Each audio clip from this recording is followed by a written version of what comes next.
صحف إبراهيم وموسى.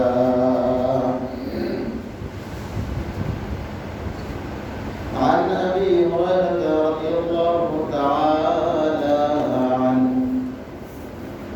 قال رسول الله صلى الله عليه وسلم: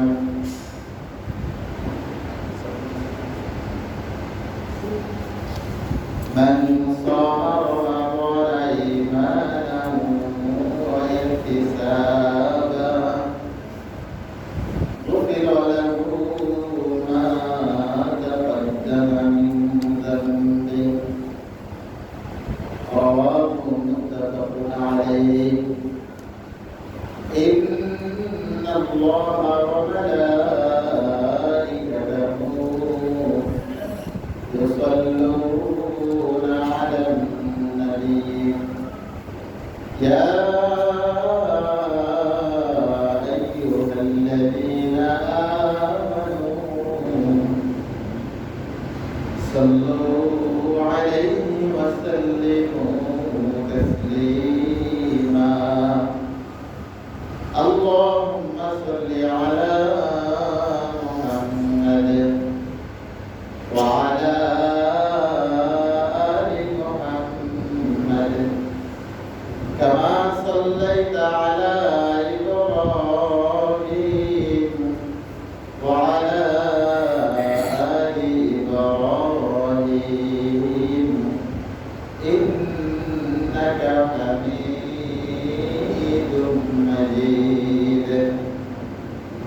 اللهم بارك على محمد وعلى آل محمد كما باركت على إبراهيم وعلى آل إبراهيم إنك حميد مجيد. بلغ العلا بكماله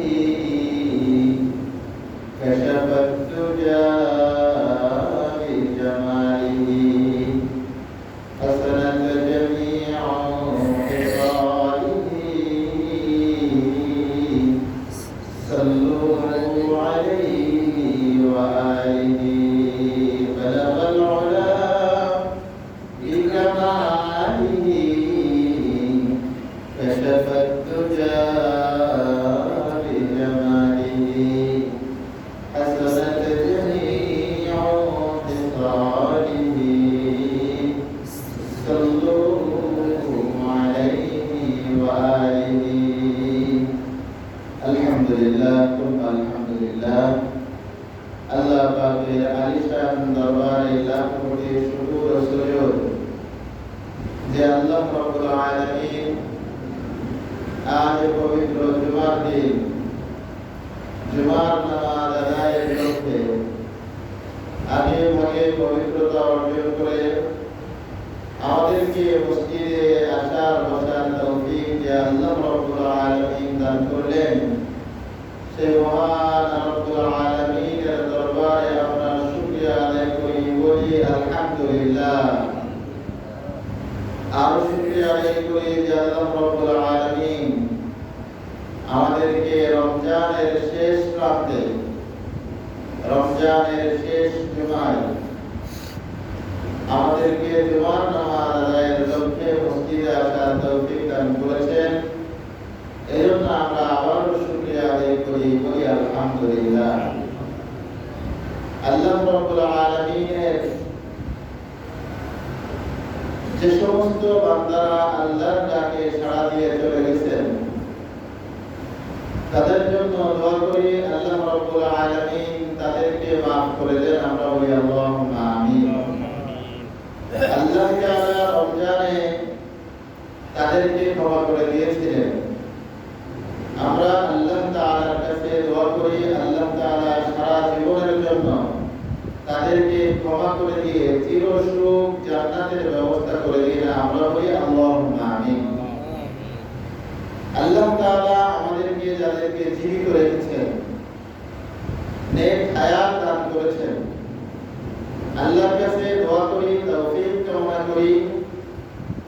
রমজান মাসে যেভাবে স্বতঃস্ফূর্তভাবে আল্লাহ তাআলার ইবাদত বন্দেগী আমাদেরকে যারা করিয়েছেন, সিয়াম পালন করিয়েছেন, রাতের নামাজ, তারাবির নামাজ পড়িয়েছেন, বেশি বেশি কোরআন তেলাওয়াত করিয়েছেন, সেই মহান রব্বুল আলামিন যেন আমাদেরকে এই আমলগুলো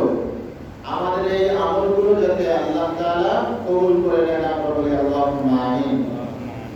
সাথে সাথে এই আমলগুলো যাতে নাজাতের জরিয়া হয়, নাজাতের ওসিলা হয়, আল্লাহ তাআলা যেন সেইভাবে করে কবুল করেন, আমরা বলি আল্লাহুম্মা আমিন। আল্লাহ তাআলার কাছে আরো তৌফিক কামনা করি যে রমজান মাস পূর্ণ একটা মাস যেভাবে আল্লাহ তাআলার ইবাদত বন্দেগী আমাদের দ্বারা করিয়েছেন, বাকি 11টা মাস আল্লাহ তাআলা যদি আমাদের হায়াত দেন, তাহলে সেই বাকি 11টা মাসও যাতে আল্লাহ তাআলার ইবাদত বন্দেগীতে কাটাতে পারি, আল্লাহ তাআলা আমাদেরকে সেই তৌফিক যেন দান করেন, আমরা বলি আল্লাহুম্মা আমিন। রমজান মাস আমাদের থেকে বিদায় নিতে চলেছে। আজকে 27শে রমজান, সামনে হয়তোবা আমরা 2টা রমজান পাবো অথবা 3টা রমজান পাবো। তো এই রমজান মাস আমাদের থেকে তো বিদায় নিতেই চলেছে। রমজান থেকে আমরা কি শিক্ষা গ্রহণ করলাম, রমজান থেকে আমরা কি গ্রহণ করলাম, এটা একটু মুযাকারা করার দরকার, একটু আলোচনা করা দরকার যে আসলে রমজান মাসে আমরা কি কি আলোচনা করলাম, কি কি আমল করলাম, কতটুকু আল্লাহর সান্নিধ্য লাভ করতে পারলাম, কতটুকু ধৈর্য ধারণ করতে পারলাম, কতটুকু মুত্তাকি হতে পারলাম, তাকওয়া অবলম্বন করতে পারলাম, এগুলো একটু চিন্তা ফিকির আমাদের অবশ্যই করা দরকার। আমরা কি রমজানের সাথে সদ্ব্যবহার করতে পেরেছি, নাকি রমজানের আমলগুলোকে হেলায় হারায় দিলাম, রমজানের সময়গুলোকে হেলায় কাটায় দিলাম? এটা একটু আমাদের বিবেচনা করা দরকার, চিন্তা ফিকির করা দরকার। নবী করিম সাল্লাল্লাহু আলাইহি ওয়াসাল্লাম বলেন, মান সামা রমাদানা ঈমানান ওয়া ইহতিসাবান গুফিরা লাহু মা তাকাদ্দামা মিন যামবি। এরকম আরো 5টা হাদিস নবী করিম সাল্লাল্লাহু আলাইহি ওয়াসাল্লাম বর্ণনা করেছেন। মান সামা রমাদান, যে ব্যক্তি রমজান মাসের সিয়াম পালন করে ঈমানের সাথে, কিসের সাথে? ঈমানের সাথে। অর্থাৎ এই হাদিসের ব্যাখ্যা হলো, ফাতহুল কারীর এই গ্রন্থে ব্যাখ্যাকার বলেছেন যে যারা সিয়াম পালন করে তারা অবশ্যই ঈমানদার। ঈমানদার না হলে তারা সিয়াম পালন করতে পারে না। কোনো না কোনোভাবে তাদের হেলায় কেটে যাবে, কোনো না কোনোভাবে তাদের সিয়ামটা ছুটে যাবে। অর্থাৎ যারা ঈমানের সাথে ঈমান আনয়ন করার পরে এই রমজানের সিয়াম পালন করবে, আল্লাহ রাব্বুল আলামিন তাদেরকে উত্তম পুরস্কার দান করবেন। জোরে বলি সুবহানাল্লাহ। এখানে ঈমানটা হলো মুখ্য বিষয়, ইখলাস মুখ্য বিষয়। যার ঈমান যত পাক্কা, যার ঈমান যত সহিহ, তার সিয়াম ততই কবুলযোগ্য। জোরে বলি সুবহানাল্লাহ। যে যত আল্লাহকে ভয় করে সিয়াম পালন করতে পেরেছে, তার সিয়ামটা আল্লাহর কাছে ততই গ্রহণযোগ্য। জোরে বলি সুবহানাল্লাহ। এই জন্য নবী করিম সাল্লাল্লাহু আলাইহি ওয়াসাল্লাম বলেন, হে আমার সাহাবায়ে কেরাম, তোমরা শুনে রাখো, জেনে রাখো, আমার আবু বকরের আমলের দাম কত তোমরা যদি জানতে চাও, সারা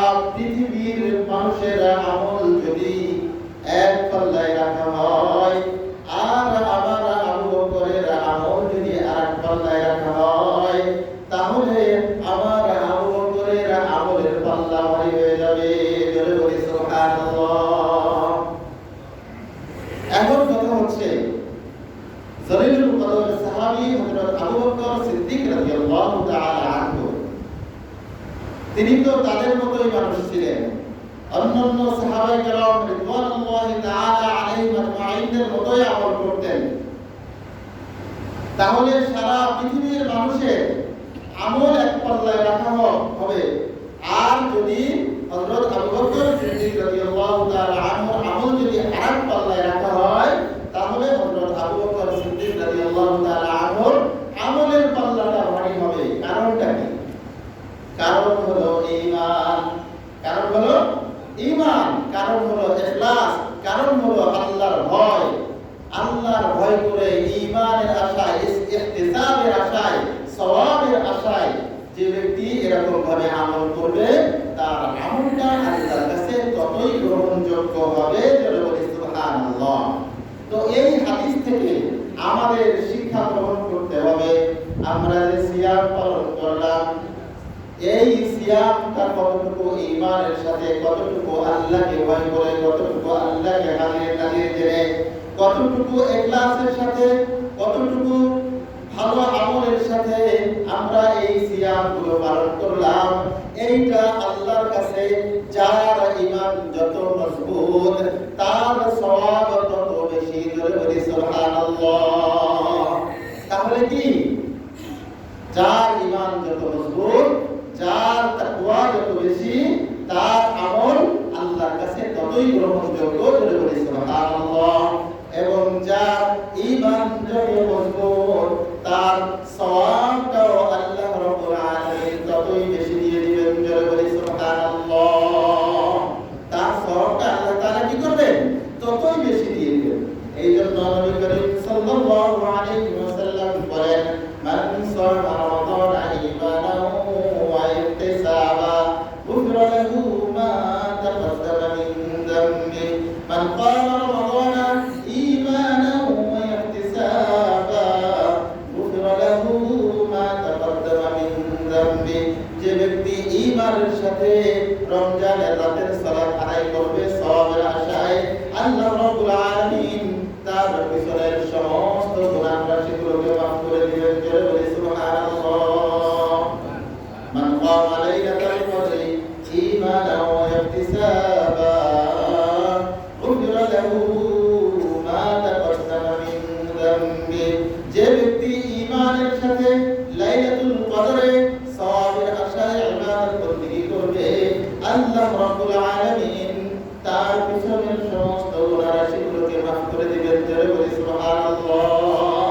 তাহলে এখানে চারটা হাদিসের ভাষা একই রকম, চারটা হাদিসের ভাষা কি একই রকম, অর্থাৎ ঈমানের সাথে সওয়াবের আশায় যারা এই আমলগুলো করবে, ইবাদত বন্দেগী করবে, আল্লাহ রাব্বুল আলামিন তাদের পিছনের সমস্ত গুনাহ রাশিগুলোকে মাফ করে দিবেন। জোরে বলি সুবহানাল্লাহ। সমস্ত গুনাহ হলো, সমস্ত গুনাহ বলতে সগীরা গুনাহ, এই সগীরা গুনাহ যেগুলো সেগুলো আল্লাহ তাআলা মাফ করে দিবেন। আর আমাদের দ্বারা যে সমস্ত কবিরা গুনাহ হয়ে থাকে, মিথ্যা কথা বলা, মানুষকে ঠকানো, মানুষকে কটু কথা বলা, মানুষকে বিভিন্নভাবে আঘাত করা, এই আঘাতগুলো হলো, এই গুনাহগুলো হলো কবিরা গুনাহ। অর্থাৎ এইগুলো থেকে আল্লাহর কাছে কায় মনোবাক্যে তাওবাতুন নাসুহা করতে হবে, খালেস দিলে তওবা করতে হবে। খালেস দিলে তওবা যদি করা যায় তাহলে আল্লাহ রাব্বুল আলামিন ক্ষমা করে দিবেন। জোরে বলি সুবহানাল্লাহ। তাহলে আমাদেরকে কি এই সগীরা গুনাহগুলো আল্লাহ তাআলা ক্ষমা করে দিবেন, আর আমাদের দ্বারা যে সমস্ত বড় গুনাহ হয়ে থাকে সেই গুনাহগুলোর জন্য কি করতে হবে? আল্লাহর কাছে দিল থেকে তওবা করতে হবে। দিল থেকে তওবা করতে হবে যে আল্লাহ, আমি যে কাজ করেছি আল্লাহ তাআলা আপনার কাছে ক্ষমা চাই, আপনি আমাকে ক্ষমা করে দেন। দ্বিতীয়ত শর্ত হলো যে আমি এই গুনাহ আর করব না, আমি এই গুনাহ আর কি করব না, এরকম ভাবে দৃঢ়ভাবে তওবা করতে হবে। তওবা করে আল্লাহর কাছে ক্ষমা চাইলে আল্লাহ রাব্বুল আলামিন ক্ষমা করে দিবেন। জোরে বলি সুবহানাল্লাহ। অর্থাৎ আমাদের ঈমানকে পাকা করতে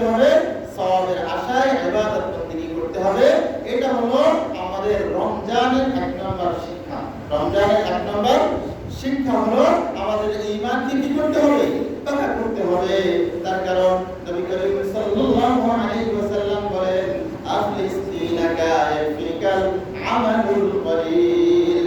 তোমার ঈমানকে খাঁটি করো, তোমার ঈমানকে খাঁটি করো, তাহলে অল্প আমলই নাজাতের জন্য যথেষ্ট হবে। নাজাতের জন্য কি হবে? যথেষ্ট হবে। অর্থাৎ এখানে আমাদের রমজানের এক নম্বর শিক্ষা আমরা পেয়ে গেলাম। এক নম্বর শিক্ষা হলো আমাদের এই ঈমানকে মজবুত করতে হবে, আমাদের ঈমানকে খাঁটি করতে হবে, আমাদের ঈমানকে পাক্কা করতে হবে। পাক্কা যদি করতে পারি তাহলে ঈমান অনুযায়ী আল্লাহ তাআলা আপনাকে আমাকে সওয়াব দিবেন, উজরত দিবেন, পুরস্কার দিবেন। জোরে বলি সুবহানাল্লাহ। দুই নম্বর শিক্ষা হলো আমি যে আমলটা করব সেই আমলটা অবশ্যই আল্লাহর ভয়ে এবং সওয়াবের আশায় হতে হবে। কিসের আশায় হতে হবে? সওয়াবের আশায় হতে হবে। তাই ছাড়া কাজ আমরা কোনোদিনও করি না। তার কারণ হলো মসজিদে এসে যখন ইবাদত বন্দেগী করি, মসজিদে যখন প্রবেশ করি তখন সওয়াবের আশায় প্রবেশ করি, যখন ওযু করি তখন সওয়াবের আশায় করি। এরকম ভাবে প্রত্যেকটা কাজ আল্লাহর ভয় এবং সওয়াবের আশা থাকতে হবে। কি থাকতে হবে? সওয়াবের আশা থাকতে হবে। আপনি আমি কৃপণ হইতে পারি, আল্লাহ কি কৃপণ নাকি? আল্লাহর ধন ভান্ডারের শেষ নাই। আল্লাহ রাব্বুল আলামিন বান্দাদেরকে একেবারে যা ইচ্ছা বিগয়রি হিসাব দিয়ে দিবেন। জোরে বলি সুবহানাল্লাহ। এইজন্য সওয়াবের আশা করতে হবে, আল্লাহকে ভয় করতে হবে। আল্লাহকে ভয় করে হাজির নাজির জেনে আল্লাহ রাব্বুল আলামিনের ইবাদত বন্দেগী যদি করা যায়, সওয়াবের আশায় যদি করা যায়, তাহলে আল্লাহ রাব্বুল আলামিন আমাদেরকে সেই অনুযায়ী সওয়াব দিবেন। জোরে বলি সুবহানাল্লাহ। এটা হলো দুই নাম্বার শিক্ষা। দুই নাম্বার শিক্ষা হলো আল্লাহর কাছে আশা করতে হবে। কি করতে হবে? আল্লাহর কাছে আশা করতে হবে। আমরা আল্লাহর কাছে আশা করি আল্লাহ তাআলা যেন আমাদেরকে জান্নাত দেন। আমাদেরকে কি দেন? জান্নাত দেন। আমরা দুনিয়াতে যত দোয়া করি, সমস্ত দোয়াগুলো যদি কবুল না হয়, একটা দোয়া যদি কবুল হয়, ধরেন আল্লাহ আপনি আমাদেরকে জান্নাত দিয়েন, আল্লাহ তাআলা আপনি আমাদেরকে জান্নাত দিয়েন, তাহলে আর কোনো দোয়া কবুলের দরকার আছে? কোনো দোয়া কবুলের দরকার নেই। তার কারণ আল্লাহ তাআলা যদি আপনাকে আমাকে জান্নাত দিয়েই দেয়, তাহলে আমাদের আর কোনো কিছুই দরকার নেই। হযরত আব্দুল কাদের জিলানী রাহমাতুল্লাহ আলাইহির একটা ঘটনা আছে। আব্দুল কাদের জিলানী রাহমাতুল্লাহ আলাইহি একদিন বলতেছেন যে আল্লাহ তাআলা জান্নাত বানাইছেন, আল্লাহ তাআলা জাহান্নাম বানাইছেন। তো আল্লাহ তাআলা জান্নাতও বানাইছেন, আল্লাহ তাআলা জাহান্নামও বানাইছেন। দুইটাই তো আল্লাহ বানাইছেন। তো দুইটা বানানোর পরে আল্লাহ যদি আমাকে জান্নাতে না দেয়, জাহান্নামেও যদি দেয়, দিয়ে যদি আল্লাহ মাঝে মধ্যে জিজ্ঞেস করে যে হে আব্দুল কাদের তুমি কেমন আছো, তাহলে আমার এর চাইতে আর কোনো কিছু চাওয়া নাই। যে আল্লাহ আমাকে জাহান্নামে দিয়ে খুশি এবং আল্লাহ তাআলা আমাকে জিজ্ঞাসা করতেছেন হে আব্দুল কাদের তুমি কেমন আছো, এটাই আমার জন্য সবচেয়ে বড় পাওয়া। বলি সুবহানাল্লাহ। সম্মানিত মুসল্লিয়ানে কেরাম, যে কথা বলতেছি আল্লাহ তাআলার জান্নাত আমরা লাভ করব, জান্নাত আমরা আশা করি। আল্লাহ তাআলা আমাদের সকলকে জান্নাতের জন্য কবুল করেন। আমরা বলি আল্লাহুম্মা আমিন। তিন নম্বর শিক্ষা হলো আমরা রমজান মাসে আল্লাহকে ভয় করে চলেছি। রমজান মাসে আল্লাহকে ভয় করে চলেছি, গুনাহ থেকে বিরত থেকেছি। গুনাহ থেকে বিরত থেকে আমরা সমস্ত আমলগুলো করেছি, ধৈর্য ধারণ করেছি, সমস্ত কাজগুলো আল্লাহকে ভয় করে করেছি। সমস্ত কাজগুলো কি করেছি? আল্লাহকে ভয় করে করেছি। এই আল্লাহকে যেভাবে আমরা ভয় করলাম, এই ভয় যদি আমাদের বাকি 11টা মাস যদি কন্টিনিউ থাকে, তাহলে আমাদের জীবনটা স্বর্ণালী জীবন হয়ে যাবে, তাকওয়ার জীবন হয়ে যাবে, মুত্তাকির জীবন হয়ে যাবে। জোরে বলি সুবহানাল্লাহ। অর্থাৎ আমরা এই যে দেখেন রমজান মাসে সারাদিন রোজা রাখলাম, সাহরি খাইলাম, সাহরি খাওয়ার পরে একেবারে সন্ধ্যা পর্যন্ত 6টা পর্যন্ত আমরা কি করলাম? উপোস থাকলাম। এই যে মনে করেন যে উপোস থাকলাম, এই উপোস থাকাটা ঘরের কোণে বসে, অজুখানায় বসে আমাদের এই গলা তো শুকায় কাঠ হয়ে যায়, তাই না? তো আমরা কি অজুখানায় বসে এক ঢোক পানি পান করতে পারতাম না? ঘরের কোণায় এক ঢোক পানি পান করতে পারতাম না? আমরা ঘরের কোণায় বসে একটু খাবার মুখে দিতে পারতাম না? পারতাম। কিন্তু কেন করলাম না? আল্লাহর ভয়। কার ভয়? কার ভয়? আল্লাহর ভয়ে। এই জন্য আল্লাহ রাব্বুল আলামিন বলেন আস-সাওমু লি ওয়া আনা আজজি বিহি, রোজা হলো আমার জন্য আর রোজার পুরস্কার আমি আল্লাহ নিজেই। জোরে বলি সুবহানাল্লাহ। অর্থাৎ আল্লাহ তাআলা যদি আমাদেরকে পুরস্কার আল্লাহ তাআলা নিজেই করে দেয়, আল্লাহ তাআলা যদি আমাদের জন্য নিজেই পুরস্কার হয়ে যায়, তাহলে আমাদের আর কি চাই? আমাদের আর কিছু দরকার আছে? তার কারণ সবকিছু, তার কারণ আল্লাহ যদি আমার হয়ে যায়, দুনিয়ার সবকিছু আমার। দুনিয়ার সবকিছু কি আমার? মাল্লাহুল মাওলা ফালাহুল কুল। আমি যদি আল্লাহ হইতে পারি, তাহলে আল্লাহ রাব্বুল আলামিনের সমস্ত সৃষ্টি, সমস্ত খায়ের আমার জন্য আল্লাহ তাআলা নির্ধারণ করে দিবেন। জোরে সুবহানাল্লাহ। এই জন্য তাকওয়া অবলম্বন করতে হবে, আল্লাহকে ভয় করে চলতে হবে। 4 নম্বর হলো সংযমী হওয়া। রমজান মাসে আমরা সংযমী হয়েছি। বিভিন্ন সময় রমজানের বাইরে মানুষের সাথে আমরা কথা কাটাকাটি করি, গালিগালাজ করি, বিভিন্নভাবে আমরা মানুষের সাথে সংঘাতে লিপ্ত হয়ে যাই। কিন্তু এই রমজান মাস এমন একটি মাস যে সংঘাত কেউ যদি গ্যাঞ্জাম করতে আসে, তাহলে আমার থেকে বের হয়ে গেছে, ভাই আমি রোজাদার, অর্থাৎ আমার সাথে তুমি কথা কাটাকাটি করিও না, আমার সাথে গ্যাঞ্জাম করো না, আমি রোজাদার। এই যে সংযমী হওয়া, এই যে শিক্ষাটা, এই শিক্ষাটা যদি আমরা বাকি আরো 11টা মাস যদি শিক্ষা নিয়ে চলতে পারি, তাহলে আমরা কামিয়াব। ঠিক কিনা বলেন? এরপরে হলো পরিমিত আহার, রুটিনের ভিতরে আহার করা। আমরা সাহরির সময় কোন রকম সাহরি করেছি। কেন করেছি? তাসাহহু ফাইন্না সাহুরি বারাকা। নবী করিম সাল্লাল্লাহু আলাইহি ওয়াসাল্লাম বলেন যে তোমরা সাহরি করো, কেননা সাহরির ভিতরে বরকত আছে। সাহরির ভিতরে কি আছে? বরকত আছে। এই জন্য আমরা সাহরি করেছি, রোজা রেখেছি। সারাদিন রোজা রাখতে গেলে একটু সাহরি যদি না করা হয়, তাহলে কি হবে? কষ্ট হয়ে যাবে। সাহরির ভিতরে বরকত কেমন দেখেন। এই যে রমজান মাসে আমরা সিয়াম পালন করলাম, আমরা কিন্তু অন্যান্য সময় দিনের ভিতরে 5 বার 7 বারও খাই। ঠিক কিনা বলেন? এটা একটু খাই, ওটা একটু খাই, ওটা একটু খাই। কিন্তু রমজান মাসে দেখেন ওই যে সেই ভোর 4টার আগে খাইলাম, আর একেবারে 6টার সময় যে ইফতার করলাম, এর ভিতরে কিছু খাওয়া লাগছে, তাহলে সাহরির ভিতরে কেমন বরকত চিন্তা করেন। এই অর্থাৎ শুধু এতটুকু না, আরো অনেক বরকত আছে। আর এই যে পরিমিত আহার, চিকিৎসা বিজ্ঞান গবেষণা করে দেখেছেন, এই যে ডাক্তারদের কিন্তু একটা সিয়াম আছে, ফাস্টিং, এই যে বলে না, এরকম এক্সরে করতে গেলে, আল্ট্রাসোনোগ্রাফ করতে গেলে বিভিন্ন সময় ডাক্তাররা বলে সকালবেলা খাওয়া দাওয়া না করে এসে আপনি ডায়াবেটিস চেক করবেন, এরকম বলে না। এই যে ফাস্টিং, এই যে সিয়াম পালন করাটা চিকিৎসা বিজ্ঞান বলেছে, এরকম ভাবে যদি সে ব্যক্তি মাঝে মধ্যে সিয়াম পালন করে, মাঝে মধ্যে যদি এইভাবে করে উপর থাকে, তাহলে আল্লাহ রাব্বুল আলামিন তার শরীরের ভিতর থেকে রোগ ব্যাধি ধুয়ে মুছে সাফ করে দিবেন। জোরে বলি সুবহানাল্লাহ। এই জন্য আমরা এই সিয়ামের অভ্যাসটা আমরা ধরে রাখবো, পারবো তো ইনশাআল্লাহ। আইয়ামে বীজের রোজাগুলো রাখবো, প্রতি সোমবার বৃহস্পতিবার রোজা রাখবো। এই অভ্যাসটা আমরা গড়ে তুলবো ইনশাআল্লাহ। আর বিভিন্ন সময়ে সিয়ামগুলো আছে, রমজানের পরে শাওয়াল মাসে মান সামা রমাদান সুম্মা আতবাহু সিত্তান মিন শাওয়াল কানা কাসিয়ামিদ দাহর। যে ব্যক্তি শাওয়াল মাসের 6টা রোজা রাখলো, সেই ব্যক্তি কিরা সারা বছর রোজা রাখলো। সুবহানাল্লাহ। এই জন্য আমরা এই মাঝে মধ্যে যে সিয়ামগুলো আছে, এই সিয়ামগুলো আমরা রাখার জন্য চেষ্টা করবো, পারবো ইনশাআল্লাহ।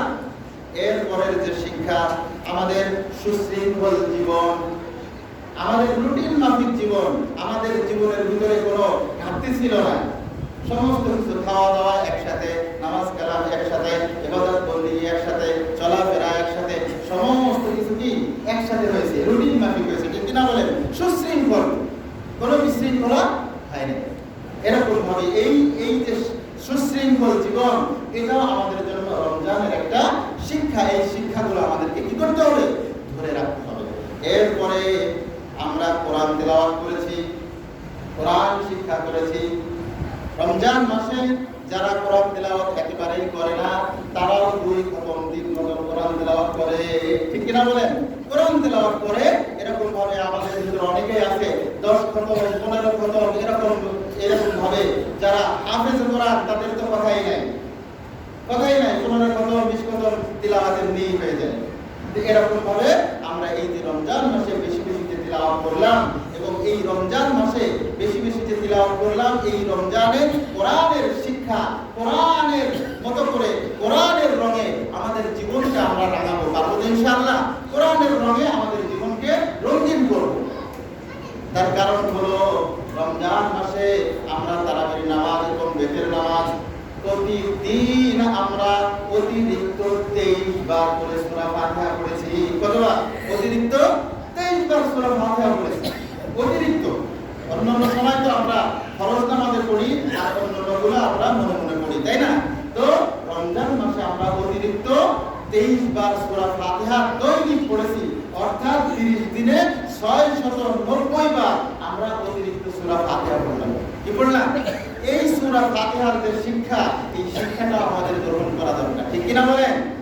ইহদিনাস সিরাতাল মুস্তাকিম, আল্লাহর কাছে আমরা প্রার্থনা করেছি, হে আল্লাহ আপনি আমাদের সকলকে ইহদিনাস সিরাতাল মুস্তাকিমের পথে চালান। ইয়াকা না'বুদু ওয়া ইয়াকা নাস্তাঈন, সমস্ত কিছুর জন্য আল্লাহ আপনার কাছে সাহায্য প্রার্থনা করি এবং আপনার ইবাদত বন্দেগী করি। কার কাছে সাহায্য চাই? আল্লাহর কাছে চাই। এবং প্রার্থনা, সাহায্য প্রার্থনা কার কাছে চাই? আল্লাহর কাছে চাই। আল্লাহর ইবাদত করি, সাহায্য আল্লাহর কাছে চাই, ঠিক কিনা বলেন? এই সূরা ফাতিহা আমরা সহি শুদ্ধভাবে শিখবো, মাত্র ইনশাআল্লাহ। আমার তো মনে হয় যারা রমজান মাসে 30 দিন এইভাবে সিয়াম পালন করেছেন তাদের প্রত্যেকেরই সূরা ফাতিহা এই 690 বার তেলাওয়াত করার কারণে, শোনার কারণে প্রত্যেকেরই সূরা ফাতিহা সহি হয়ে গেছে, ঠিক কিনা বলেন? তাই না? যারা একটু মনোযোগ দিয়ে শুনেছেন, আমার মনে হয় এই 690 বার যদি তেলাওয়াত শোনা হয় তাহলে তাদের আর সূরা ফাতিহা গলত থাকার কথা না। সম্মানিত মুসলিম কিরাম, এরপরে আমরা যা কিছু করেছি, দান সাদাকা করেছি, যাকাত দিয়েছি, অর্থাৎ আরো দান সাদাকা আমাদের সামনে আসতেছে। এই দান সাদাকাটা হলো সাদাকাতুল ফিতর। সাদাকাতুল ফিতর, এই সাদাকাতুল ফিতরের মাসআলাটা আমি ছোট্ট করে বলি। এটা হলো আমাদের যাদের উপরে যাকাত ফরজ ছিল, যাকাতের নিসাব হলো 1 বছর ঘুরতে হয়। 1 বছর কি সম্পদটা 1 বছর ঘুরতে হয়। ধরেন 70,000 টাকা, 67,000 টাকা থেকে 70,000 টাকা পর্যন্ত এই বছর থেকে আগামী বছর পর্যন্ত ঘুরতে হয়। আর সাদাকাতুল ফিতরের মাসআলা হলো যে ঈদের দিন সকালেও যদি এরকম এই 70,000 টাকার মালিক যদি কেউ হয় তাহলে তার উপরে সাদাকাতুল ফিতর ওয়াজিব। সাদাকাতুল ফিতর কি? ওয়াজিব। অর্থাৎ আমার যদি সন্তান সন্ততি থাকে, আমার যদি নাবালক সন্তান সন্ততি থাকে, তাহলে তাদের পক্ষ থেকে আমাকে ওইগুলো আদায় করে দিতে হবে। সাদাকাতুল ফিতর আমাদের উপর কি? ওয়াজিব। আমাদের উপর কি? ওয়াজিব। এই সাদাকাতুল ফিতর ইসলামিক ফাউন্ডেশন একটা নির্ধারণ করেছেন, অর্থাৎ সর্বোচ্চ হলো 2805 টাকা। কত? সর্বোচ্চ 2805 টাকা, 2805 টাকা। এটা হলো আল্লাহ তাআলা যাদের সামর্থ্য দিয়েছেন, ধন সম্পদ দিয়েছেন, তারা এইভাবে করে 3 কেজি 300 গ্রাম কিশমিশ, 3 কেজি 300 গ্রাম খেজুর, 3 কেজি 300 গ্রাম বড়ি, এইগুলোর দাম হিসাব করে যে টাকাটা আসে ওই টাকাটা আমরা সাদাকাতুল ফিতর হিসাবে মাথা পিছু আদায় করব। কত? মাথা পিছু আদায় করব।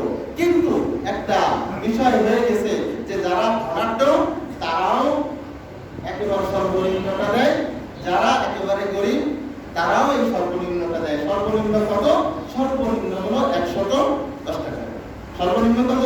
110 টাকা। ও ভাই, কথা হলো যে আল্লাহ তাআলা আপনাকে আমাকে সামর্থ্য যেহেতু দিয়েছেন তাহলে আমি কম টাকা নেব, আমি একটু বেশি দেই। আরেকটা বিষয় হলো এই সাদাকাতুল ফিতরটা হলো মানুষের প্রয়োজন পূরণ করা। মানুষের প্রয়োজন পূরণ করা। বর্তমান সময় এই তর্ক বিতর্ক লেগে থাকে যে টাকা দিয়ে সাদাকাতুল ফিতর আদায় হবে না। এটা একটা তর্ক বিতর্ক আমাদের সমাজে আছে। আমি এই তর্ক বিতর্কের ভিতরে যাচ্ছি না।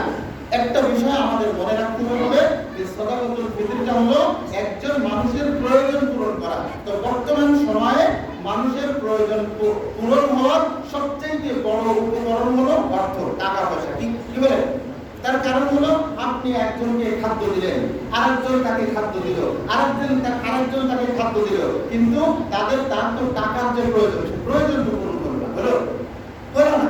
এই জন্য উলামায়ে কেরাম, মুফাসসিরিনে কেরাম, মুহাদ্দিসিনে কেরাম গবেষণা করে একেবারে সর্বনিম্ন 1 কেজি 600 গ্রাম আটা, 1 কেজি 650 গ্রাম আটার যে দাম হয়, সেই দাম হিসাব করে ইসলামিক ফাউন্ডেশন 110 টাকা নির্ধারণ করেছে। কত? 110 টাকা নির্ধারণ করেছে। এই সাদাকাতুল ফিতরটা আমরা কখন দিব হলো ঈদগাহে আসার আগে, ঈদের নামাজ পড়তে আসার আগে। কথা বোঝা গেছে? আমরা অনেকে আগে দিয়ে ফেলছি, তো সবচেয়ে উত্তম হলো ঈদ মুখোমুখি করে যদি দেওয়া যায় তাহলে সেটা সবচেয়ে উত্তম। তা আমরা যারা দেই নাই তারা দিব, বেশি করে দিব। যারা গরিব মিসকিন আছে, এই সাদাকাতুল ফিতর একজনকে কয়েকটা সাদাকাতুল ফিতর দেওয়া যায়, আবার একটা সাদাকাতুল ফিতর ভাগ করে কয়েকজনকে দেওয়া যায়। কথা বুঝে আসছে? একটা সাদাকাতুল ফিতর একজনকে কয়েকজনকে ভাগ করেও দেওয়া যায়, আবার কয়েকটা সাদাকাতুল ফিতর একজনকে দেওয়া যায়। বোঝা গেছে কথা?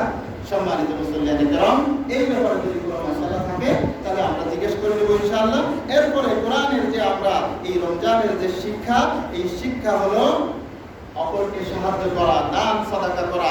এই রমজান মাসে দেখেন সিয়াম, কিয়াম, সাদাকা, সাহরি, ইফতার, এই কাজগুলো আমরা কিন্তু একত্রে করেছি। অর্থাৎ অনেক সিয়াম পালন করেছি, 30 দিন সিয়াম পালন করতেছি, আমরা খুব ভালোভাবে করতেছি। রাতে কষ্ট করে দাঁড়িয়ে গরমের ভিতরে আমরা কিন্তু 20 রাকাত তারাবির নামাজ পড়তেছি, সেহরির সময় উঠে তাহাজ্জুদের নামাজ পড়তেছি।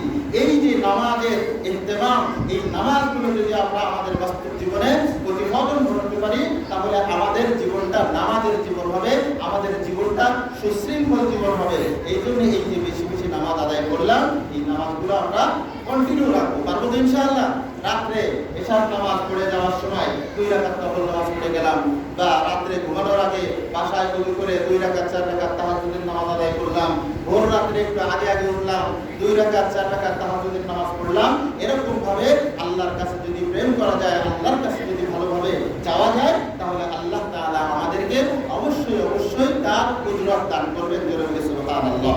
এরপরে ইবাদত বন্দেগী একমাত্র করেছি কার জন্য? আল্লাহর জন্য। ইবাদত কার জন্য করেছি? আল্লাহর জন্য করেছি। প্রত্যেকটা ইবাদত একমাত্র আল্লাহর জন্যই হবে। সম্মানিত মুসল্লিয়ানে কেরাম, নবী করিম সাল্লাল্লাহু আলাইহি ওয়াসাল্লামের একটা হাদিস বলেই ইনশাআল্লাহ আজকের আলোচনা শেষ করব।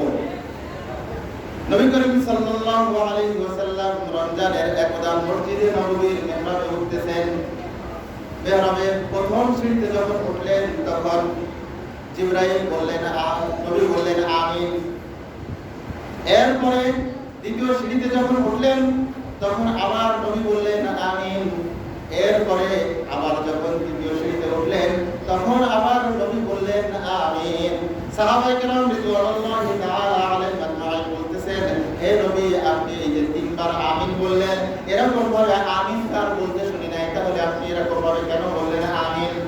তখন বলতেছেন, হে আমার সাহাবায়ে কেরাম, তোমরা জেনে রাখো, এই মুহূর্তে জিবরাইল আলাইহিস সালাতু ওয়াস সালাম এসেছে। আসার পরে আমাকে বলল, রহিমান ফুজা রমাদান। যখন কোন মানুষের সামনে রমজান মাস আসে কিন্তু রমজান থেকে সে তার জান্নাত কামাই করে নিতে পারলো না, গুনাহ মাফ করাইতে পারলো না, তার জন্য ধ্বংস, সে অপমানিত হোক, লাঞ্ছিত হোক, বঞ্চিত হোক। জোরে বলি নাউযুবিল্লাহ। এই কথা বলেছেন এবং নবী করিম সাল্লাল্লাহু আলাইহি ওয়াসাল্লাম কি বলেছেন? আমিন বলেছেন। কি বলেছেন? আমিন বলেছেন। সম্মানিত মুসল্লিয়ানে কেরাম, তো রমজান মাস পাইলাম, রমজান মাসকে হেলায় কাটাই দিলাম, আল্লাহর কাছ থেকে আমরা গুনাহ মাফ করাইতে পারলাম না, আমাদের মতো হতভাগা আর দ্বিতীয় জন দুনিয়ার জমিনে নাই। 2 নাম্বার হলো আমিন বললেন কেন? যে পিতা মাতাকে পাইল অথবা পিতা মাতার যে কোনো একজনকে পাইল, কিন্তু তাদের কাছ থেকে জান্নাতকে ক্রয় করে নিতে পারলো না, জান্নাত অর্জন করে নিতে পারলো না, তারাও ধ্বংস হয়ে যাক। জোরে বলে নাউযুবিল্লাহ। তারাও অপমানিত হোক। নবী বললেন আমিন। অর্থাৎ পিতামাতা যাদের আছে অবশ্যই পিতামাতার খেদমত করব, যাদের পিতামাতা কাছে আছে তাদেরকে অবশ্যই খেদমত করব, আর যারা দূরে আছে তাদের জন্য খবর নিব, উপহার উপঢৌকন পাঠাবো এবং তাদের সাথে দেখা সাক্ষাৎ করার জন্য আমরা চেষ্টা করব। পারবো তো ইনশাআল্লাহ? এরপরে নবী করিম সাল্লাল্লাহু আলাইহি ওয়াসাল্লাম দ্বিতীয়বার যে আমিন বললেন, সেই আমিনটা হলো জিবরাইল আলাইহিস সালাতু ওয়াসসালাম বললেন, যখন আপনার নাম উচ্চারণ করা হয় কিন্তু নাম শোনার পরে যারা আমিন সাল্লাল্লাহু আলাইহি ওয়াসাল্লাম দুরূদ শরীফ পাঠ করে না, তারাও ধ্বংস হয়ে যাবে। আউযু বিল্লাহ। নবী করিম সাল্লাল্লাহু আলাইহি ওয়াসাল্লাম বললেন আমিন। সম্মানিত মুসল্লিয়ানে কেরাম, এই যে কঠিন হাদিস, এই শব্দ হাদিস থেকে আমরা শিক্ষা গ্রহণ করি যে রমজানের যে 2-3 দিন আছে, এই 2-3 দিনে আল্লাহর কাছে রোনাজারি করে আল্লাহর কাছ থেকে আমরা গুনাহ মাফ করাই নিব। পারবো ইনশাআল্লাহ? পিতামাতা যাদের আছে, পিতামাতার খেদমত করে জান্নাত অর্জন করে নিব। পারবো ইনশাআল্লাহ? এরপরে বিভিন্ন সময় আমাদের সামনে নবী করিম সাল্লাল্লাহু আলাইহি ওয়াসাল্লামের নাম উচ্চারণ হয়, তখন আমরা শুনে আমরা অন্তরপক্ষে ছোট্ট করে হলেও সাল্লাল্লাহু আলাইহি ওয়াসাল্লাম এই দুরূদ শরীফটা পড়ব। আল্লাহ তাআলা আমাদের সকলকে বোঝার এবং আমল করার তৌফিক দান করেন। ওয়া মা আলাইনা ইল্লাল বালাগ। আসসালামু আলাইকুম ওয়া রাহমাতুল্লাহি ওয়া বারাকাতুহু।